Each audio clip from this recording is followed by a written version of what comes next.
입니다. 안녕하세요. 안녕하세요. 수고 네. 많으시네요. 어떤 종목 궁금하세요? 삼성증권이고요. 삼성증권이요. 오늘 삼성주들이 좀 나오네요. 삼성증권 얼마에 사셨어요? 35,000원에 10%예요. 오늘 종가하고 거의 차이가 없으시네요. 네, 그 정도 돼요. 언제쯤 사셨어요? 요게 한 열흘 정도 됐나요? 얼마 안 되셨군요. 네네. 요즘에 사실 증권주들 얘기 많이 나오는 건 아닌데 이 종목을 골라주신 이유가 있으세요?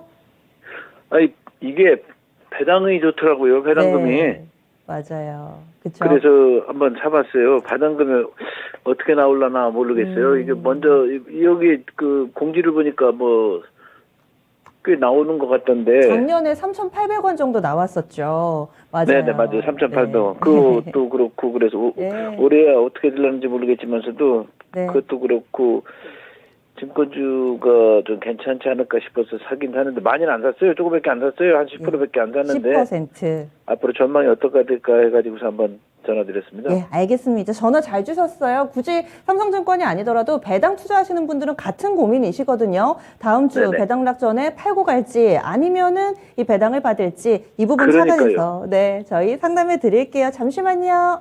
네. 네, 삼성증권입니다. 열흘 정도 됐고요.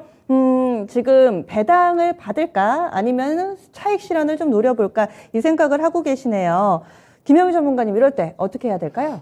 사실 삼성증권이 작년에 배당금 엄청 많이 줬잖아요. 맞아요. 3,800원. 네. 정말 이제 화끈하게 줬고, 올해도 뭐 그렇게 나쁘진 않을 것으로 보여집니다. 약간 이제 6% 정도에 이제 해당되는 그런 이제 배당률을 조금 보여줄 것으로 예측이 되고 있는데, 주가가 최근에 어느 정도 긍정적인 부분을 보였던 건 저는 배당에 대한 기대감이다라고 보고 있습니다.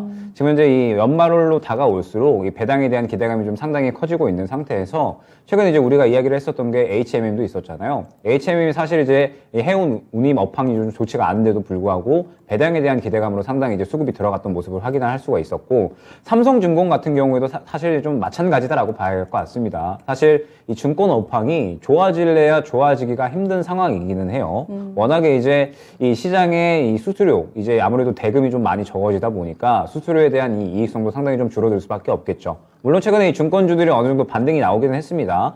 이제 어느 정도 시장이 좀 바닥을 찍었다라는 그런 기대감, 그 다음에 이제 이 금리 인상이 슬슬 이제 마무리가 될 것이다, 이런 기대감들이 어느 정도 이 증권주들은 좀 작용을 한 것 같아요. 그런데 여전히 증권주들은 내년까지도 좀 실적에 대한 부분들 좀 우려감이 있는 상태입니다. 그러면서 최근에 또 이 자금 경색 사태가 상당히 좀 벌어졌었잖아요. 그러면서 이 증권 업황은 이제 아무래도 이 채권에 대해서 상당히 또 이익을 많이 얻는 이 파생 상품을 좀 많이 발행을 하는데, 이 부분에 대해서도 이익성이 좀 많이 손실이 됐기 때문에 결국에 삼성증권 같은 경우에도 마찬가지로 업황 자체는 여전히 불안한데 배당에 대한 기대감으로 어느 정도 상승이 나왔다라고 생각이 됩니다.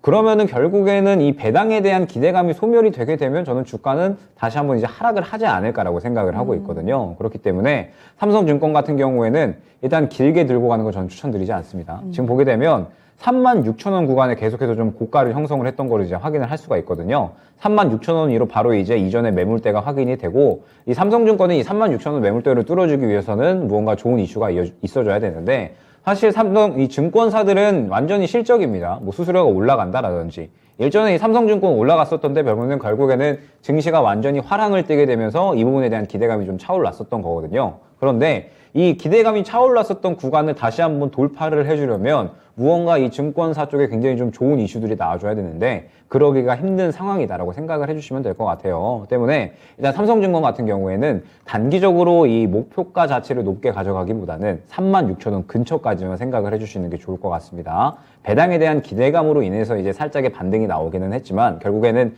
이 배당 기대감이 소멸이 되게 되면 어느 정도 이 주가가 좀 다시 한번 꺾이지 않을까. 그렇기 때문에 만약에 물량을 좀 많이 안 들어가 계시다고 이제 하셨잖아요. 그렇기 때문에 저는 그냥 이 주가가 이 어느 정도 추가적으로 조금 더 올라가게 되면 정리하고 시장에서 조금 더 주목받을 수 있는 종목 쪽으로 교체하시는 게 좋지 않을까 생각이 됩니다. 올해 배당락이 28일이니까 그럼 그 전에 팔아야 되는 거죠? 이제 혹시나 28일 이후에 이제 배당을 받으실 의지가 있다라고 하시면은 이제 완전히 배당을 받으려고 들어가셨다라고 하면 나쁘진 않다라고 보고 있거든요. 그런데 사실 이제 이 배당에 대한 메리트도 올해 많이 떨어졌습니다. 워낙에 예금 금리가 좀 많이 올라가다 보니까 네. 배당에 대한 메리트도 많이 떨어져 있는 상태에서 결국에 이 배당락이 다가오면 다가올수록 기대감이 소멸될 수밖에 없잖아요. 저는 한 36,000원 근처까지는 그래도 상승이 나올 수 있다라고 보고 있는데 만약에 그 구간까지 이제 도달을 했다라고 했을 때는 또 빠르게 차익 실현이 나올 수 있다라고 보고 있기 때문에 그 구간 근처로 도달을 하게 되면 정리하고 다른 종목으로 교체하는 게 적절한 전략이지 않을까 생각이 됩니다. 네. 시청자님 답이 되셨어요? 네네네. 네. 좋은 말씀 아주 고맙습니다. 네. 많이 아주 도움이 되는데요. 네. 다른 종목으로 수익 좀 많이 내시면 좋을 것 같아요. 이 종목 네, 이제 네, 3일 알겠습니다. 남았습니다. 네. 네, 고맙습니다. 감사합니다. 네.